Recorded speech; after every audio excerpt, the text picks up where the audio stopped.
This is Gary Atencio with CNTV, and today we're in Denver, Colorado. I'm here with a ReMax team leader. After 2 decades of selling success, this award-winning realtor is the author of the Survival Guide to Selling Real Estate. I'm joined here with the agent and author, Rhonda. Thanks so much for joining us here today. Thank you, Gary. I'm going to start off a little bit about yourself. You studied business management at Oklahoma University. You have been servicing the public in the real estate industry since the turn of the century in 2001. You now manage and lead the Courtney team. Share with me a little bit how this passion for real estate got started for you. Well, I started about 25 years ago, and I started on a team, and I found it highly effective, and so now I built a pretty good team. You got a team behind you now. Yes. Let me ask you this. Obviously, as the recipient of the ReMax Lifetime Achievement Award, you probably have seen many changes in the industry and the life of a real estate agent. Do you enjoy sharing your wisdom with your peers as well as your clients? I do, and I started a real estate support group to help all the agents in the industry. And I feel like collaboration and teamwork is what has made me successful all these years. And I still believe in that. And obviously a lot of wisdom. You're always learning all the time. Yes. Let me ask you this. You have made Denver your home. What brought you here to the area, and what do you feel attracts home buyers to our great state of Colorado, specifically the Denver metro area? Well, I'm a Colorado native. There's not very many of us. I didn't know that. Yes, I'm a Colorado native. My father was a Denver sergeant for 30 years. And so I just was born and raised in Denver, and I did move to Oklahoma too, but mainly in Denver. So you started here, went Yes, to Oklahoma, yes. and then came back home. Yes. Great story. Yeah. For over 2 decades, you've continued to gain knowledge of the real estate market. Why does real estate continue to be a preferred investment in most portfolios, would you say? Well, I mean, I've watched every market. In 2008 went really bad, and then it obviously came back up. So I just feel like real estate's always a good investment, because even when it goes down, eventually it will always come back up. So, I mean, that's where I put my own money, so I help other people do it too. So regardless of the interest rates, it's still good to buy land Yes. and buy property out there. Yes, definitely. For first-time investors to maybe first-time home buyers, I mean, it's exciting, but it also can be kind of frustrating, maybe overwhelming. For those who are just starting to build up their investments, are you able to help them kind of navigate through that process? Yeah, because I don't do anything that I wouldn't do myself. So I'm not going to sell them something that I can't sell in 2 years if they need to get out. So I'm very honest about it, because if I go in and it's not something that I would personally buy, Yeah. I'm going to let them know that. Interesting. So, And that's how you keep clients Yeah. coming, being very transparent like that. I mean, you yourself, you're no stranger to challenges and jumping through life's hurdles to find success. Is humor an important trait in the tough world of selling real estate? Oh, I think it is. I joke all the time. I say that I'm a professional hurdler in a game of whack-a-mole, that every time I get over one hurdle, I'm just knocked down back up. So, yeah, I think humor is very important. And it never stops, right? It never stops. So. Success is many things to many agents, but most agree a work-life balance is true success. How did your personal story inspire you to write a survival guide? So I worked all the time, 7 days a week. I was always on the phone, never had a life, and I was number one in my office, but I was really, really unhappy, and I don't think anybody knew that, because I think we're good at hiding that. And so when I went to the bottom of my life, I decided that I was going to write a book about it to help other agents too. I had a friend that was so stressed out in real estate, he died of a heart attack, and of course a lot of divorces, a lot of alcoholism in real estate. I mean, it's a tough business, and I think people think it's really easy, but it's not. And so I decided to write a survival guide just to help my fellow agents, and then I started a support group. There's probably like 500 agents on there now, and we have plumbers, electricians, and we all help each other in this business. So I decided that if I was going to do it and thrive in it, I feel like we rise by lifting others, and so I was just helping everybody else too. So when you hear the agents out there having a hard time, you can look at them and say, been there, done that. Let me help you how I can do this. Yeah, and it's funny because I had one agent, she called me, she's like, I owe the IRS $60,000. I'm like, that's it?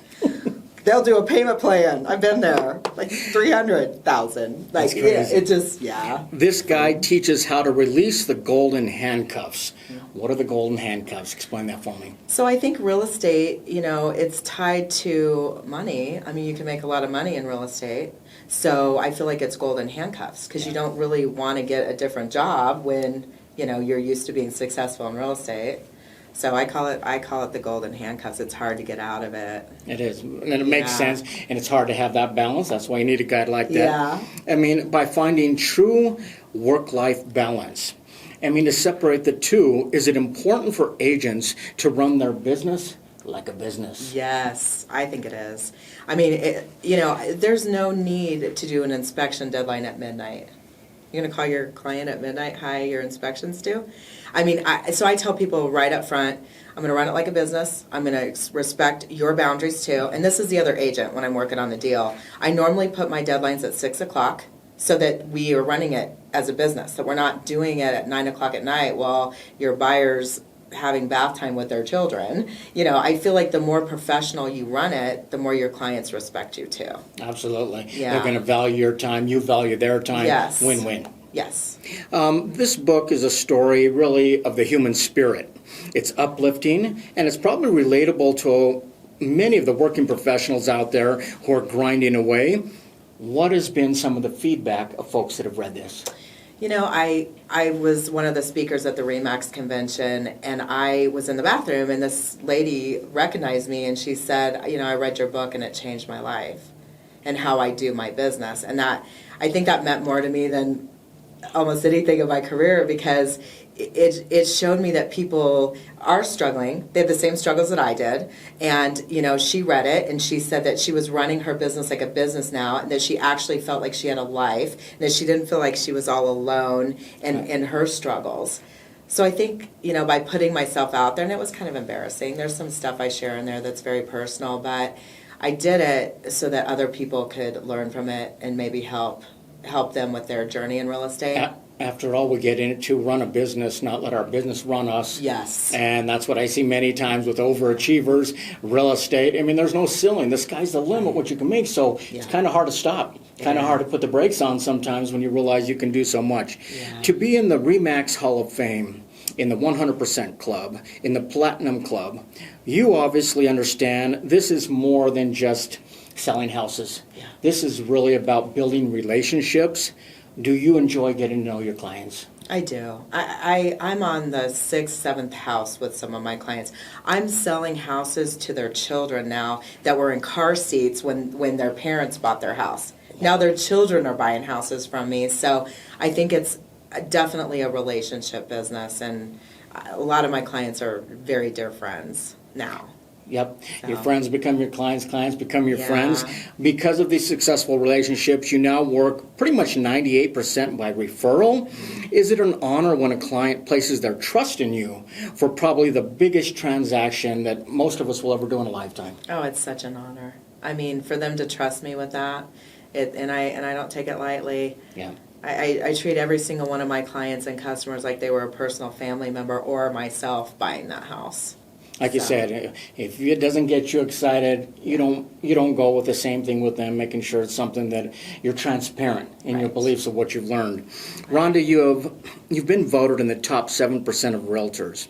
You share your comeback story to mentor other agents to have a balanced, happier life and successful business. Is this rewarding work for you? It is. It's very rewarding. And I've also gone to coaching and mentoring agents. And then, of course, I have my support group and my podcast. And so I definitely want to be an advocate for other people in this industry and make a difference. For folks who want to purchase the books, for those agents out there maybe want to join your support group, how do they do that? It's under Rhonda Osborne Courtney. They can definitely reach out to me, and I'm happy to add them to the support group. I will support any agent in our business that wants it. And the book is on Amazon. Okay. Yeah. So you can pick it up on Amazon. Yeah. Viewers, let's take a look at the bottom of the screen right there. What you're going to see is the website. The website, you can see her contact information to reach out to her for assistance in luxury homes, relocation, or investment properties. Pretty much is well versed across the board. We're talking over 2 decades of experience. You can find her award-winning book on Amazon, like she said.